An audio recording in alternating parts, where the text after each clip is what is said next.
Delhi liquor policy కేసులో కవిత పాత్రపై CBI దాఖలు చేసిన ఛార్జ్షీట్ ని ట్రయల్ కోర్టు పరిగణలోకి తీసుకుంది. జూలై 26న వీడియో కాన్ఫరెన్స్ ద్వారా కవితను హాజరుపరచాలని సీబీఐకి ఆదేశాలు జారీ చేసింది. రౌస్ ఎవెన్యూ కోర్టు ఛార్జిషీట్ కాపీలను నిందితుల తరపు న్యాయవాదులకు ఇవ్వాలని ఆదేశించింది.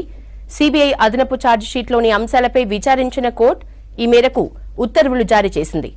లిక్కర్ స్కామ్లో కవిత సహా మరో 4 పాత్రపై జూన్ 7న ఛార్జిషీట్ దాఖలు చేసింది సీబీఐ.